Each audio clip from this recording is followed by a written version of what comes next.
Good morning. I'm Trish Diglietto. I'm with Paramount Pursuits. I want to thank you all for spending your wonderful Wednesday morning with me. We are going to dig into some great topics today. Stronger Together, Building Powerful Partnerships for Town Revitalization. Let's talk about what this looks like. Why did we start this? A little bit about Paramount. So Paramount Pursuits is an economic development consulting company. And what we do is we work on Main Street revitalization and business incubation. Our clients to date, Paramount has served over 700 businesses. We've worked with 8 main streets in assisting them to revitalize their commercial corridors. And we've worked on 21 different multi-year projects launched throughout 5 counties in 2 states. Why do we start this webinar series? The reason why is we've been there, right? We have worked in economic development and we know how hard it can be. All joking, it's tough work, but it's some of the most rewarding work we could possibly do.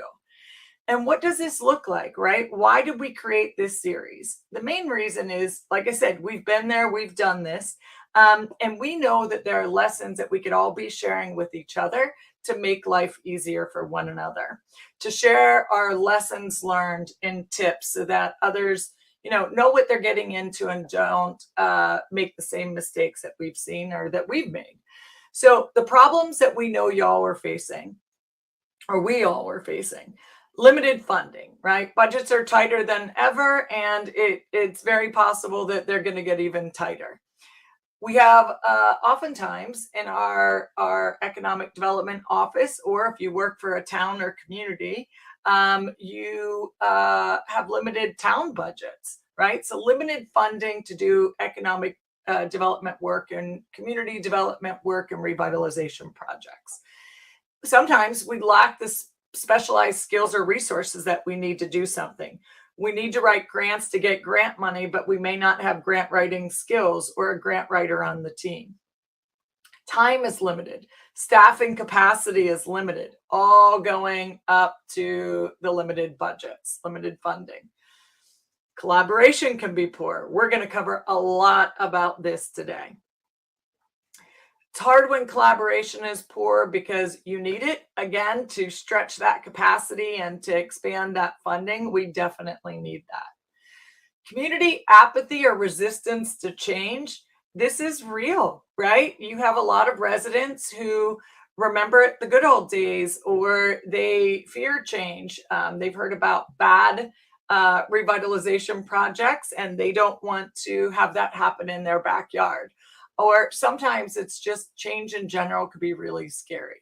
So we know that these are the problems that each of us is facing. And we are here to try to help with that. In this series, we've done 5 proven strategies to revitalize your town and support small businesses. We are on the 5th and last one of this series, but don't worry, we're going to be reaching out to get feedback on future series that we are going to start in June. So watch your email, and even in the chat, if there's something like I'd really benefit from knowing, or I could help my town if I really had some tips or insight on how to do this thing, let us know. And we want your feedback so that we can make sure that we are providing relevant information to you to make your life and your job easier and your community better. So let's dive in here. Let's talk about why. As I mentioned, our topic today is Stronger Together, Building Powerful Partnerships for Town Revitalization. And we know that we have to do this, right? But why is it so important to build powerful partnerships in your town? We're going to cover that. The numbers talk, right? 60% of grant and funding success, right? What does that mean? Communities with multi-sector collaboration are 60% more likely to win competitive revitalization grants from state and federal sources. This statistic is about state and federal sources. I'm going to tell you, we are seeing this in foundations. We are seeing this in Other funding sources, we're seeing this in banks when they're investing their CRA dollars. They want to see collaboration. The acting as silos is no longer cutting it with foundations and state and federal funding. So that's a great reason to work on these partnerships to get access to more grant and funding. Next one, improve community engagement. Revitalization projects with broad stakeholder engagement are 3 times more likely to result in long-term success and community buy-in. How many of you have either worked on a project or led a project where you're like, the community is going to love this, and it is a dud because the community may not have had involvement?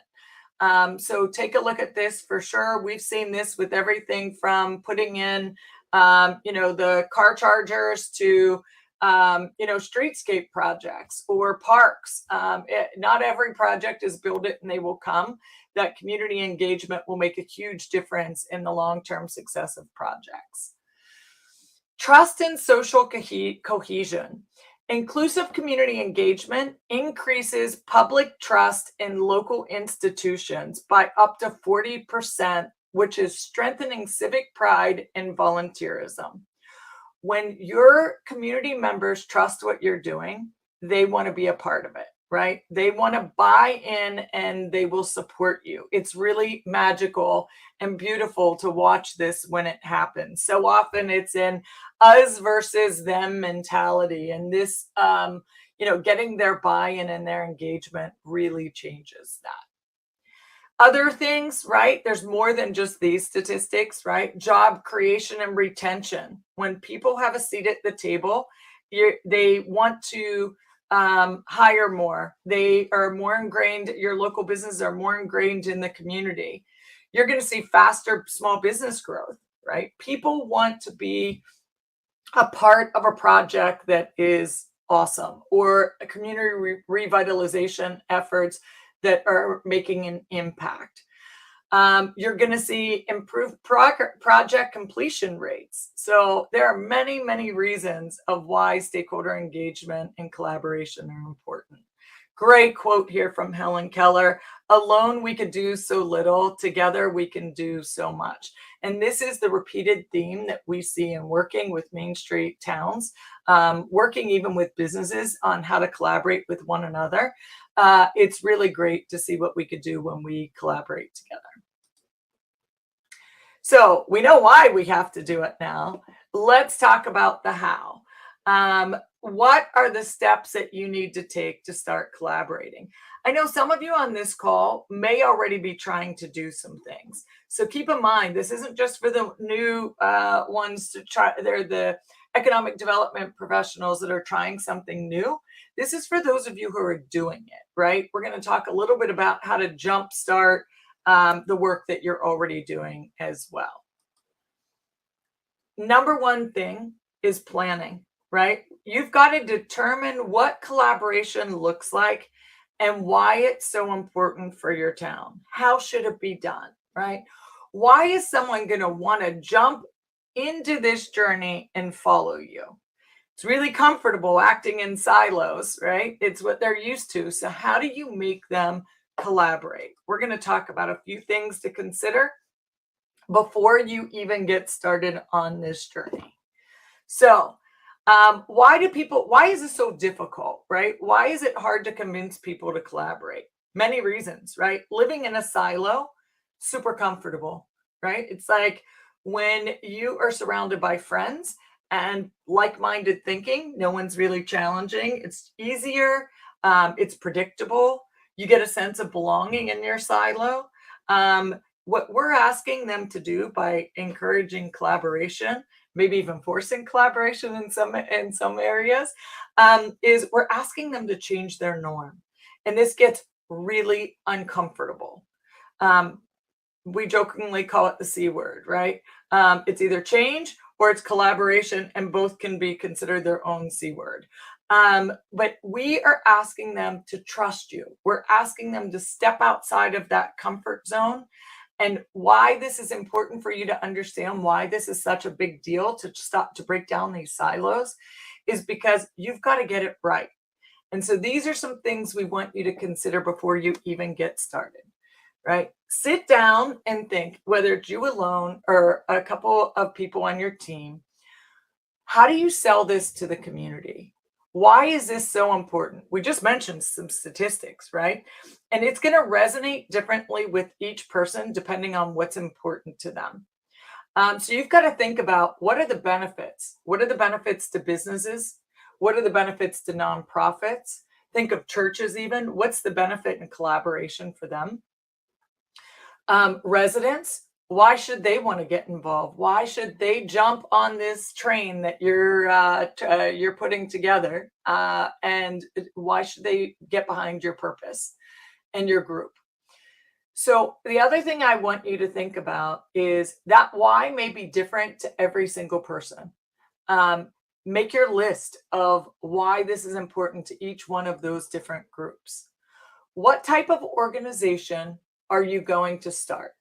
Is it going to be more casual? Is it more formal? If you already have an organization, we've seen it before where there was a chamber of commerce operating in one community we worked in, and it was kind of it had run its course, let's put it that way. People weren't attending anymore. Leadership was probably a little apathetic, and they had moved on without actually moving on. So another organization came in, and they wanted to start working to do work in the community. Think of what the organization will look like. In the beginning, it could just be a group of people getting together, or will it be more formal, right? Think of what this group looks like. And if you already have a group, is that group working? So if it's operating as a chamber, does it continue operating as that? If it's operating as maybe a local revitalization organization, you'll see that term LRO. Is that working? Or does it need to be something more so you could apply for grant funding? So do an evaluation of what you already have and what you want this to look like. The good news is to get started, you don't have to know that right off, right? This is something that will develop and evolve as you continue to work on it. The other thing to think of is, will you meet regularly? What does this look like? What are you asking people to get behind? Everyone has busy schedules, right? Business owners are wearing 17 hats any day of the week. Nonprofit leaders are trying to do more with even less. Residents, you got busy moms, you got busy dads. People have kids, they have jobs, they have responsibilities. Nowadays, they may be taking care of both kids and parents. Everyone's busy. So what are you asking them for? Is this a monthly meeting? Is this a quarterly meeting? What do you want from them? Make that list. And I'm going to stress this. It is really important. You don't necessarily have to have it all planned out in this stage, right? This is just the beginning of kind of putting some things in pencil of what you want to go to people with, so that you look like you have an idea of what you want to do, but you need their input and their ideas to make this work. This is really important. You may only have one shot, so you've got to do this right. The reason I say that, going back to, we are trying to break down these silos, right? Sometimes these people have been doing work in the community. Their parents did the same similar work in the community. They're entrenched in the ways that they've been doing things. If you're asking them to do something new or something different, make sure you get this part right. You have to have it planned out, okay? Next up, step number 2 is going to be your outreach, right? You're going to start this outreach by reaching out to the so-called rock stars. These are the current stakeholders that are already doing things in the community. They're viewed as a leader. They are maybe doing some activities for revitalization.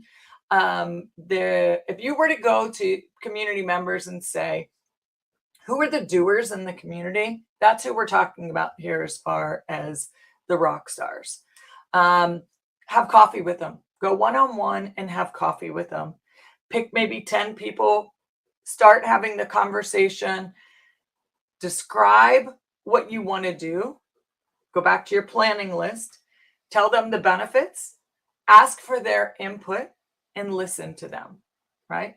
You are going to have improved odds of buy-in by seeking them out. They're going to feel like you see them, you see the work they're doing, and you respect what they're doing. This is going to increase your odds of getting their buy-in. You want to listen to them, right? See what they feel the current situation is in the community, what they see as improvement. Ask them to commit. Ask them to get behind what you're trying to do. Ask them to get engagement and build these strategic partners in the community. You're going to ask them who else should be at the table. And you're going to start planning the first meeting. For those of you who already have this type of group in your community, do this, right? Go to the ones who are already involved and have a one-on-one with them. You'll be surprised when we talk about silos. Like I said, it's comfortable. It's a core group of people that they're used to being around already. They may not be willing or able to have a free and open conversation. So by you taking them out of the group environment and doing it one-on-one, it lets you get their true feelings and their true input. They may be going along with something just because that's the way it's always been, but maybe they'd like to see different things, or maybe they have different ideas they just don't want to or are afraid to bring to the group. So the one-on-one meeting is really important in this step. Okay. Step 3. Round 2 of outreach is to the newbies. Okay. I don't mean that in a bad way. These aren't necessarily new people in the community, but these are people who are new to community engagement. These are the ones who are stepping out on the side and they're just doing their work. They're not asking for credit. They're head down. They are just doing awesome work in the community. Not necessarily engaging in others. They may be acting in their own silo with nobody else in it. You want to do outreach to these people. Hopefully you're going to be able to get some of these names, right? How do you figure out who these newbies are? You're going to be able to get some of these names from your round 1. But you're also you could ask the question on social media, who's doing awesome work in helping, others in the community? Or if you were to look towards 5 people for ideas on how to improve the community, who would they be? It could be a survey. It could be on social media. It could be an email blast. Start doing your research here and find out who these new people are. When we did this in some of the communities we worked in, it was really interesting to see who these newbies were. Communities are unique. You have so many different layers of people in them. You have the long timers who have been there forever. They're diehard, great pride in the community. They've been through the good and the bad. But then you also often have these new people who have moved into the community, or young people who have just starting to get active in the community. Interestingly enough, in one of the communities that we worked in, almost every single person who was heavily involved were new people. So we had to pull the long timers out of their caves and get them ingrained too, to show them that we valued their opinion in the community and their experience, and we needed their knowledge and their stories to make the community revitalization efforts work. But it's good to have both of those perspectives. And a lot of times when we had a community that had a mix of long-time economic development and community members mixed in with the new ones, the long-timers were over it, right? Like the rosy glasses were off. Sometimes they couldn't see the vision. And then you had the new people, the people who had just moved into the community, or maybe they'd been in the area, but just moved into this specific community. It's wonderful to start seeing the old timers see the community today through today's lens from someone who's new to the community too. It sometimes will spark that renewed desire to make a difference and for change. So that's a good reason to make sure that we're reaching out to these newbies too. Ask them who else should be at the table, right? And then the next step, of course, is going to be to host a partners meeting. Your whole goal here is one thing only. You have one job at this meeting, and it's to listen. Listen to the feedback, listen to the stories, get a few icebreaker questions, have everyone introduce themselves. Don't forget, if you have newbies at the table, some of the long timers who have been doing the work may not even know who they are. They may not be on their radar. So definitely start with icebreakers, start with introduction so everyone gets to know one another and host this meeting. Do some whiteboarding, right? What are some of the things that you would like to see in the community? What do you see the organization looking like? How do you think we can collaborate? What opportunities do you know of that we could go after together? But you want to show them in this meeting why it's important to collaborate. Get those statistics out there, right? You have an increase in odds of getting funding, more community buy-in. Again, what is going to be important to these people? For some of the residents, it's going to be, when we start investing both dollars and passion into our community, it's going to increase property values. So let them know the benefits of this collaboration. The other thing I want you to start thinking about in this meeting is I want you to start planning the next steps. What does it look like next? What are you going to do next with this group? What do you see that looking like? And it may be, we got a lot of information today. We need to go back to the drawing board and come up with some ideas of what this looks like. Okay. Plan your next meeting.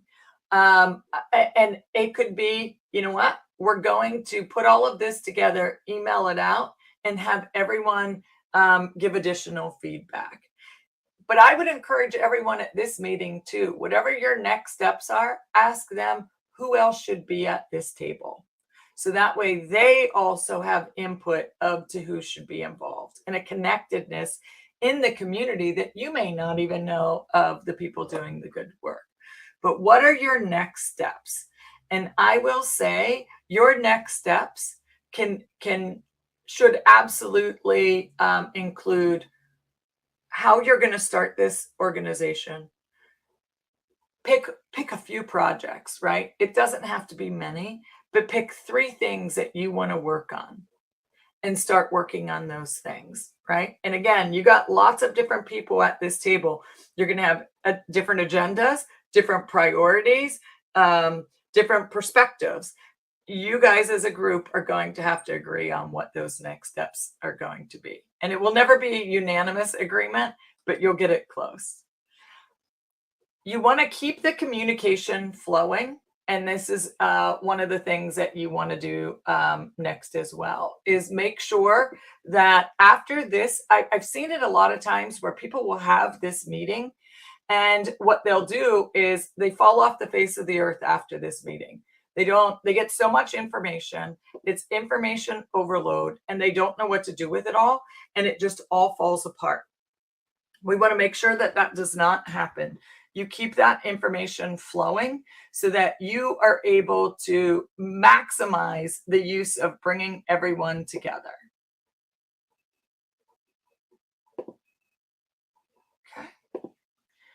I want to share what some of the lessons learned are that we have learned in doing this work. As far as organization type, start small and grow, right? You don't have to say in your first meeting, we are going to go and start a 501c3. We're going to build a CDC. We're going to meet weekly. Nope. Start small and grow from there. The other big lesson learned is listening is everything. When you are listening to feedback from the people who are at the table, you're building relationships, right? You're building trust. Listen to what their feedback is, and it will make all the difference. Cookie cutter approach is not going to work. There are lots of examples out there of what communities have done. Don't think that you're going to be able to pick a community and say, this worked there, we're going to do this here. It's not going to be a cookie cutter approach. Okay. The LRO needs to be, if you're building a local revitalization organization, whether it's super formal like a CDC, a community development corporation, or whether it's super casual, just a bunch of, passionate and dedicated people getting together every month. It doesn't matter what the organization type is, but everybody needs to be at the table. You need all the perspectives there. Remember that you are the connector. You are going to be the glue that holds everyone together. And I say you, it starts with you, but build that out so you have other people who are also serving as the connectors. But in the beginning, it's you. You're holding that glue together. Build relationships. When people feel like they are valued and appreciated and really have that voice, it makes all the difference in the work that you're doing in your community. And remember, this is a marathon, not a sprint, right? This is going to take a lot of time. This is not, in 1 year, we are going to do all of these things. We're going to build a group. We're going to do 5 projects, and we're going to get $1 million in funding. It is definitely not a sprint. So let's talk about how do you take the things that we talked about today and take these from discovery to action. 1, you start that planning, right? That first stage of planning. What does this look like? What do I want to accomplish? Who should be at the table? Begin having those one-on-one meetings, both with your rock stars and with your newbies. Develop the list of who should be at the table. Start working on that list and continue to build upon it. This too is not a one and done. You're going to build the list and keep it growing. And then hold your first partnership meeting. Again, a reminder, this absolutely is a marathon. This is not going to happen overnight. And you want to make sure that you are prepared for that. Because when you're conveying what you want to do, you want to make sure that it is small, digestible steps. Pick those 3 projects that you want to work on, and that's your starting point. Next month, I want you to join. Next week, not even next month. Next week, I would love for you to join us. Grow business, grow your town. The power of Paramount Pursuits business coaching. Learn how coaching your businesses will absolutely contribute to the economic development of your town. When we work with businesses, we don't just work on them growing in silos as a business either. We encourage community involvement. We encourage community participation. So join us next week. I'm going to drop a link into the chat in just 1 second. And again, that will also be a virtual session that you'll be able to join right from your office or your living room if you're working from home. And we will talk about helping to grow your businesses. Okay, let me drop this in the chat.